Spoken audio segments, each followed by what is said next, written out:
Ironias do destino.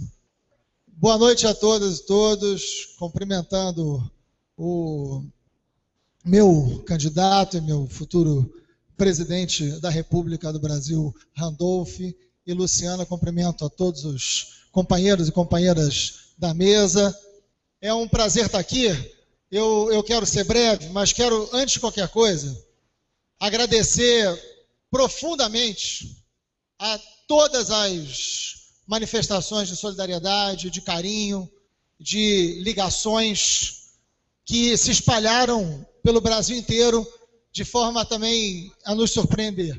Se o ataque brutal que nós sofremos, não sou eu, a Luciana foi muito correta, eu fui o alvo imediato, mas o que se pretendia atingir não era só uma pessoa. O que se pretendia atingir era um partido, era um projeto e era um conjunto enorme de manifestantes, que inclusive são muito maiores do que o nosso próprio partido, né? A gente tem que reconhecer para o bem dessas manifestações.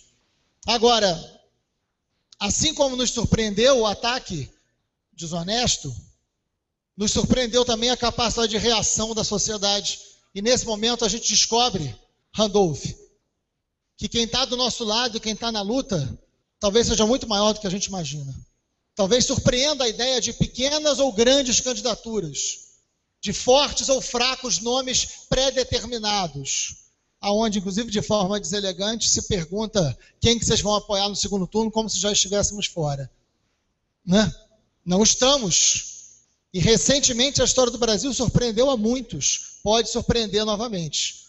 O nosso compromisso é com luta pedagógica, que tem a ética como instrumento importante, mas também a estética, como o Jean gosta que a gente fale.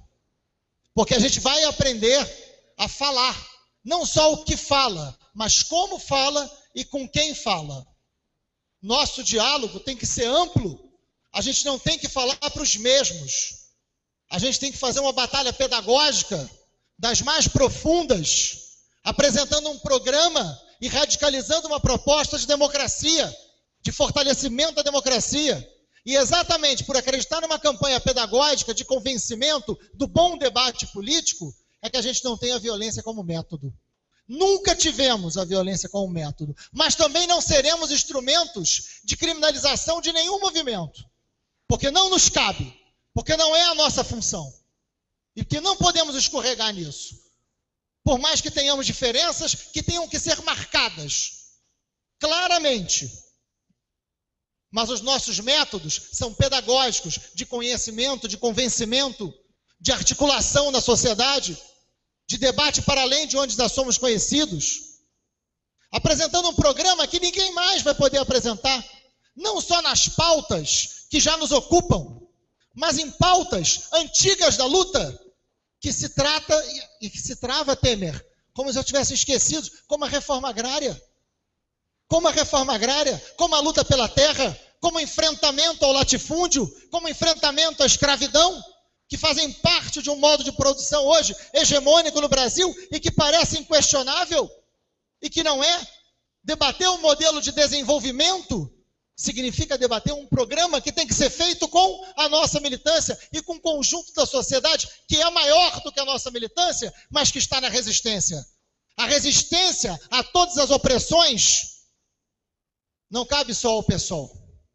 E o PSOL tem que ter a sabedoria de fazer esse diálogo mais amplo e chamar todos os lutadores e todas as lutadoras para construir esse programa e para construir um recado de um outro país que é possível e é necessário. A gente tem que dar protagonismo à juventude nessa campanha, porque nós não teremos o financiamento podre que as outras campanhas naturalizaram, mas nós teremos uma campanha que vai dialogar com as ruas e com as redes e que tem que dar para a juventude o protagonismo de uma política que tem que ser outra. Só nós podemos fazer isso. Só nós podemos fazer isso. Só nós vamos poder pautar as causas libertárias. E eu quero dizer que não identifico só o Jean nisso, identifico um conjunto enorme de militantes e não identifico o Jean só a isso. O mandato do Jean e o mandato, assim como o mandato do Chico não é um mandato só da educação ou dos direitos humanos, o mandato do Jean também não é um mandato só das causas libertárias, porque a tentativa de carimbos é também uma tentativa de limitação. Nós temos um projeto de país, nós temos um projeto de Brasil, e nós temos que apresentá-lo pedagogicamente, nos diferenciando do que virou normal na política de hoje. Enfrentando a banalização.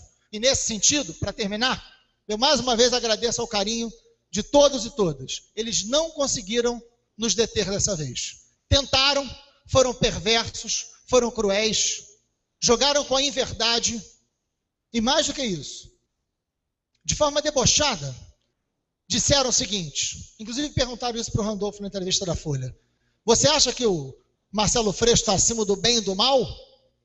Essa pergunta não devia ser para mim. Essa pergunta devia ser para quem nos caluniou. Vocês acham que algum meio de comunicação está acima do bem e do mal? A resposta foi dada pelas redes sociais. A resposta foi dada. Não estão. Não estão. E por mais poderosos que sejam, não tiveram a capacidade de triturar os nossos sonhos e as nossas vidas. Contem com a gente. O Rio de Janeiro está à disposição de vocês. Um beijo grande.